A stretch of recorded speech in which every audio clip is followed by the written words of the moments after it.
cinema.com நேயர்களுக்கு வணக்கம். நான் தான் கும்கி அஸ்வின்.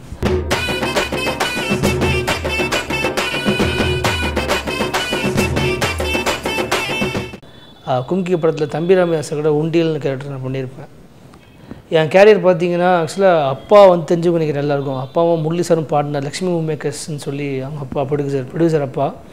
நாங்கள் அவங்க ரெண்டு பேரும் தனுஷ் அவங்க அப்பா பார்க்க போயிட்டுறப்ப கஸ்தூரிராஜ் சாரை பார்க்க போயிருந்தோம். அப்போ இந்த மாதிரி சொன்னாங்க, இந்த மாதிரி ஒரு விஷயமாக பார்க்க போயிருந்தோம். நான் எதிர்த்து கூட போயிருந்தேன். அப்போ என்னாச்சு, ஒரு காமெடி கேரக்டர் நான் பண்ணுற ஒரு டைரக்ஷன் பண்ணுறேன், நீ படம் பண்ணுறியா அப்படின்னாரு. நார்மலாக அப்பா கூட எல்லோரும் போகும்போது கேட்பாங்க, அவங்க நடிக்க வரியான்னு. அவர் நிஜமாலே ஃபோன் பண்ணி கூப்பிட்டாரு. ஒரு 15 days ஷூட்டிங் பண்ணோம். அதுக்கப்புறம் அந்த படம் தட்சணை நிறுத்தி வச்சுருக்காங்க. சரி, எனக்கு அப்படியே வெறி ஜாஸ்தியாக என்னை தேட ஆரம்பித்தேன். பாஸ் என்கிற பாஸ்கரன் கிடச்சிது.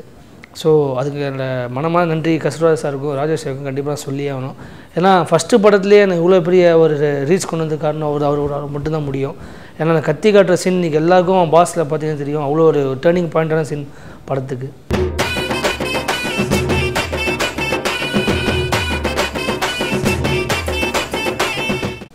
அதுக்கப்புறம் நிறையா படங்கள் பண்ணேன். ஜெய்யோட கனிமொழின்னு ஒரு படம் பண்ணேன். அப்புறம் நாங்கன்னு சொல்லி ஒரு படம் பண்ணேன். விமல் கூட எத்தன்னு ஒரு படம் பண்ணேன். அப்புறம் வெயிலோடு விளையாடு மகேஷ், அதுவும் ரிலீஸ் ஆகலை. அப்புறம் கும்கி, அது எல்லாருக்கும் உங்களுக்கு தெரிஞ்சிருக்கும். அந்த படத்துக்கு நானே தான் வாய்ப்பு தேடி ரொம்ப கஷ்டப்பட்டு அழிஞ்சுக்கிறது வாங்கி நிறுத்தி சான்ஸ். அது எப்படின்னா பிரபு சாலமன் சார் நான் வந்து ஃபாலோ பண்ணிட்டே இருந்தேன். ஃபாலோ பண்ண சரி ஓகே அப்படின்னு சொல்லி ஷூட்டிங் 4 மணிக்கு ஆரம்பிக்குதுன்னா ஒரு 3 days பிஃபோர் எனக்கு கன்ஃபார்ம் பண்ணுறாங்க, இந்த மாதிரி நீங்கள் படத்தில் இருக்கீங்க அப்படின்றது. ரொம்ப சந்தோஷமான ஒரு விஷயமாச்சு. படத்தில் சொன்னார், இப்போ ஃபுல் படம் நீ இருப்ப அப்படின்னு நான் நம்பவே இல்லை. அப்புறம் படம் வந்து காப்பி பார்த்தப்பறம் தெரிஞ்சது எனக்கு இவ்வளோ பெரிய கேரக்டர் இவ்வளோ பெரிய விஷயம் கொடுத்துருக்காருன்றது ரொம்ப சந்தோஷம். அவருக்கும் மனமாக நன்றி தான் சொல்லி ஆசைப்பட்றேன்.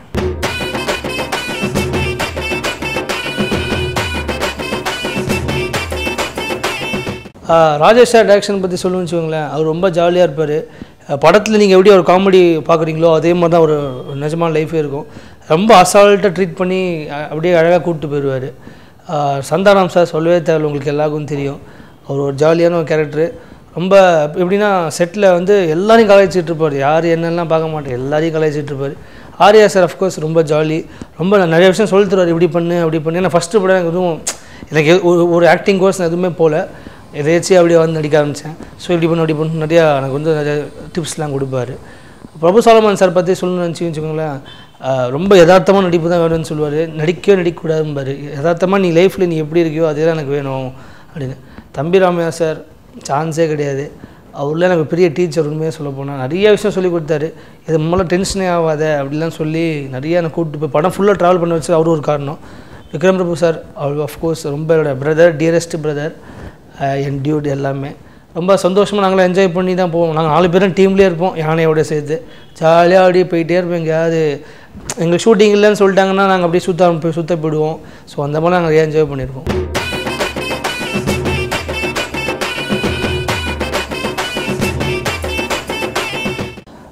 விமல் சார் எத்தனை படம் பற்றி சொல்லணுன்னா, விமல் சார் ரொம்ப ஒரு ஜாலியான ஆள்.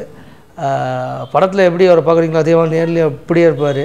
ஒரு சின்ன மாற்றம் கூட இருக்காது. ரொம்ப கேஷுவலாக இருப்பார். யார் என்னெல்லாம் பார்த்து பழக மாட்டார். எல்லார்ட்டையும் ரொம்ப சகஜமாக பழகுவார். அந்த ஹீரோன்றதே காமிக்க மாட்டார் அவர். நான் என்கிட்ட அவர்கிட்ட யார்கிட்ட தான் சரி நல்லா பேசி நல்லா பழகுவார். அவர் உண்மையிலேயே இப்போ எனக்கு சொல்லணுன்னா நிறையா படம் அவர் கூட நான் பண்ணிகிட்ருக்கேன். அவர் இப்போ ரெஃபர் நிறையா படங்கள் பண்ணிகிட்ருக்காரு எனக்கு.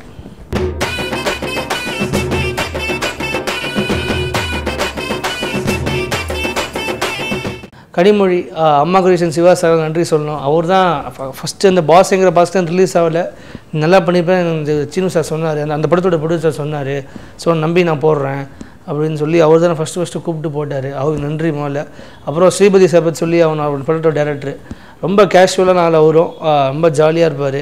அந்த டீமும் ஒரு ஜாலியான டீம்னா பெசன்ட் நகர் பீச் கிட்ட தான் ஷூட்டிங். எவ்வளோ பார்த்தா ஷூட்டிங்லாம் பீச்சில் போய் உட்காந்துருவோம். தேடுவாங்க, ஃபோன் பண்ணி எங்கே இருக்காங்க அஸ்வின் கூப்பிடுங்க முதல்ல அப்படிலாம் சொல்லி நாங்கள் போய் பீச்சில் உட்காந்துருவோம். நானும் ஜெய் அப்புறம் மைக்கேல்னு ஒருத்தர் எல்லாம் போய் ஜாலியாக உட்காந்து கதை அடிச்சுட்டு இருப்போம். அந்த மாதிரிலாம் என்ஜாய் பண்ணிடுவோம். உண்மையிலே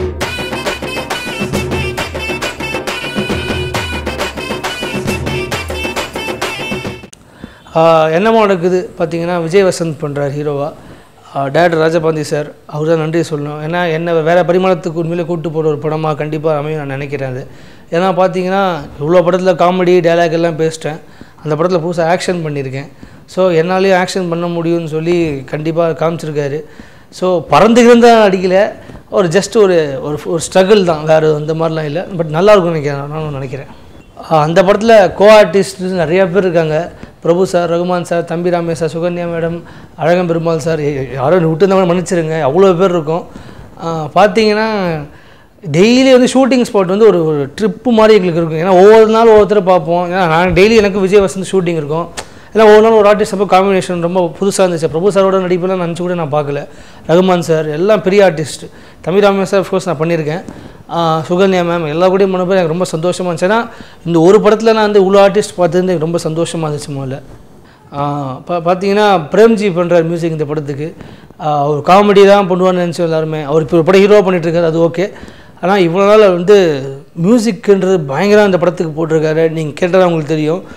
அந்த ஆதாயம் சொல்லி ஒரு பாட்டு ஒன்று இருக்குது. அந்த பாட்டில் வந்து டப்ஸ்டெப் மியூசிக் போட்டிருக்காரு. சான்ஸே இல்லை, பயங்கரமாக இருக்கும் அந்த பாட்டு.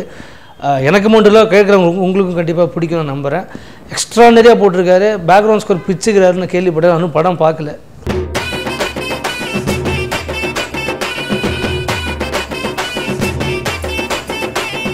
அந்த என்னமோட லொக்கேஷன்ஸ் பற்றி கேட்குறீங்க. அது ஃபுல்லாக பார்த்தீங்கன்னா ஒரு ஸ்லம் ஏரியாஸ் தான். ஏன்னா நான் ஒரு லோக்கல் பசங்க தான், அங்கே இருக்கிற லோக்கல் பசங்க தான். அந்த ராயபுரத்தில் போஸ்டர் ஓட்டுற பசங்க நாங்களாம், அப்படி வச்சுக்கோங்களேன். அதுக்கு மாதிரி டேரக்டர் நடிப்பார். ஸோ அந்த மாதிரி பசங்கனால முடியலாம் இந்த மாதிரி முடியாக எனக்கு இருக்காது. ஃபுல்லாக வழிச்சு ஒரு மாதிரி அந்த ஒரு லுக்கில் இருப்பேன். ஃபுல் முடி தூக்கி அப்படி ஒரு லுக்கில் இருப்பேன் நான். பார்த்தீங்கன்னா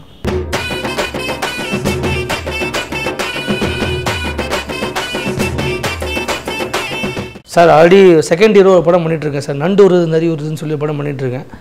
ஸோ அது வந்து எப்படி போதும் பார்த்துட்டு ஹீரோ ஆகலாமல் ஆனால் மாற்ற முடிவு பண்ணிப்போம்.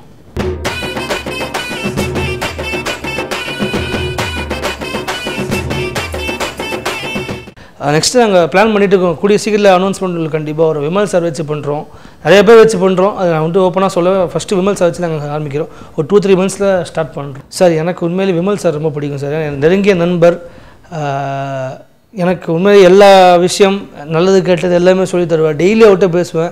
ஸோ அவர் தான் எனக்கு ரொம்ப பிடிக்கும். நான் ஓப்பனாக சொல்கிறேன். ஏன்னா தப்பு மாற்று கருத்து எதுவும் கிடையாது. ஒவ்வொருத்தருக்கும் ஒருத்தர் பிடிக்கும். ஸோ இதில் வந்து யாரும் தப்பாக நினச்சிக்கிறேன். எல்லாரையும் எனக்கு பிடிக்கும். பட் விமல் சார் ரொம்ப க்ளோஸாக பழகினார்.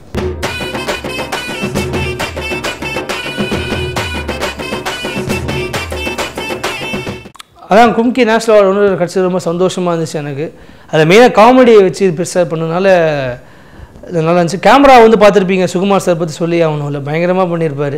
ஏன்னா அந்த சொல்லிட்டாலே அவர் சாங்கில் அந்த ரவுண்டு அந்த இந்த ஜிம்மி 360 போடுறப்போ பயங்கரமாக காமிச்சார். ஸோ அவரு தான் கிடைக்கும்னு நினச்சேன். பட் ஆனால் கிடைக்கல. அவருக்கு வருத்தத்துக்குரிய விஷயமாகி போச்சு. அது மட்டும்தான் எங்களுக்கு.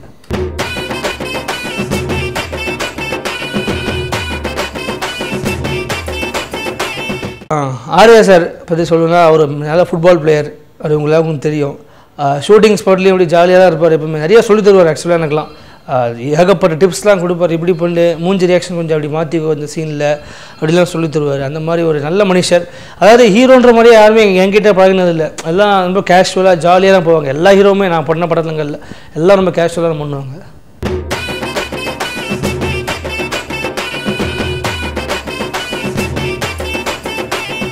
அப்படி பார்த்தா சர்வசுந்தரம் நாகேஸ்வர் பண்ண கேரக்டர் ரொம்ப எனக்கு பண்ணணும் ஆசை. பட் ஆனால் அதெல்லாம் எனக்கு ஆசைப்படக்கூடாது. ஏதோ எல்லாருக்கும் ஒரு சின்ன ஆசைகள் உள்ளே இருக்கும்ல. ஸோ அவர் யாருமே ரீப்ளேஸ் பண்ண முடியாது அந்த கேரக்டரை. நான் பண்ணணும்னு ஆசைப்பட்றேன், வேறு எதுவும் இல்லை. ஏன்னா அவர் நாகேஸ்வர் பார்த்தீங்கன்னா அதில் வந்து சென்டிமெண்ட் எல்லாமே ஆக்ஷன் எல்லாமே பண்ணியிருப்பார். ஜோக்லேயும் எல்லாம் பண்ணியிருப்பார். ஸோ அது ஒரு குணச்சித்திர வேடம். ஆக்சுவலாக நல்லா ரொம்ப நல்லா பண்ணியிருப்பார். அதெல்லாம் நான் பண்ணவே கூடாது. ஒரு சின்ன ஒரு ஆசைகள் எல்லாருக்குள்ளேயும் இருக்கும்ல, இந்த கேரக்டர் நான் பண்ணோம் அப்படின்ற இது இருக்கிறதுனால அதை சொன்னார்.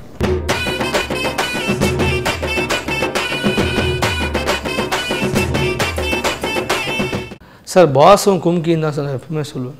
எப்பவுமே அது அந்த மாற்று கருத்தே கிடையாது சார். ஏன்னா ஃபஸ்ட்டு படத்துலேயே என்னை நம்பி ஒரு கீ கேரக்டராக கொடுத்தாரு. ஏன்னா டேர்னிங் பாயிண்ட்டு படத்துக்கு நான் தான் இருப்பேன். சொல்லக்கூடாது, பெருமையே இல்லை. பட் எனக்கு நம்பி கொடுத்தது நான் ராஜேஷ் சாருக்கும் ரொம்ப அந்த சொல்லி அந்த இடத்துல. ஏன்னா அந்த இடத்துல ஆர்யா சார் இருக்காங்க, சந்தானம் சார் இருக்காங்க. அவர் ஓவர்டேக் பண்ணி நான் திருப்பி ஒரு படத்தை திருப்பி விடுறேன்னா அது பெரிய விஷயம் தான். மக்கள் ஒத்துக்கிட்டதும் ஒரு இது தானே. என்னோடய அப்கமிங் ப்ராஜெக்ட்ஸ் பார்த்திங்கன்னா நெடுஞ்சாலை உதயநிதி சார் வாங்கியிருக்காரு. இப்போ தான் படம் பார்த்துட்டு வாங்கியிருக்காங்க. அப்புறம் இது மஞ்சப்பைன்னு சொல்லி ஒரு படம் பண்ணியிருக்கேன் விமல் கூடைய. அப்புறம் நீ எல்லாம் நல்லா அவரோட விமல் கூடைய ஒரு படம் பண்ணியிருக்கேன். அப்புறம் பார்த்தீங்கன்னா ஈட்டின்னு சொல்லி அதர்வாவோட ஒரு படம் பண்ணிகிட்டு இருக்கேன் இப்போ. அப்புறம் சிப்பாய் கௌதம் கார்த்திகோட பண்ணிகிட்ருக்கேன். ஸோ இவ்வளோ படங்கள் போயிட்டுருக்கு. என்னமோ நடக்குது.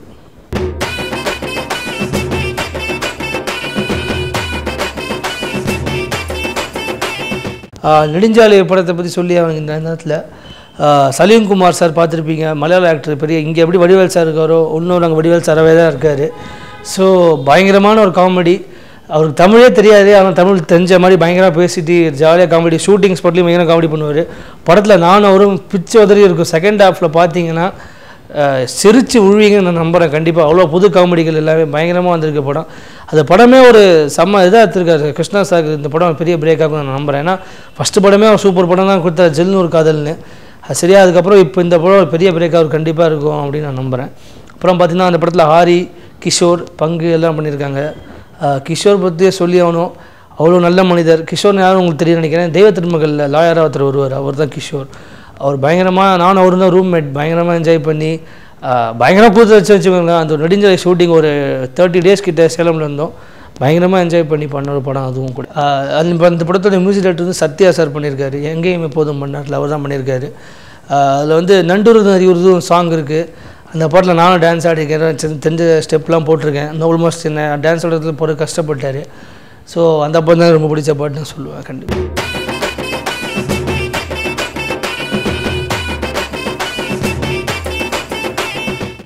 இவ்வளோ நேரம் கலக்கல் சினிமா நேயர்களே என்னை இன்டர்வியூ பார்த்து பொறுமையாக நான் பேசுனதெல்லாம் வந்து கவனிச்சது ரொம்ப நன்றி. இன்னும் நிறைய படங்கள் நான் நல்ல நல்ல படங்களாக கொடுப்பேன். இனிய புத்தாண்டு நல்வாழ்த்துக்கள்.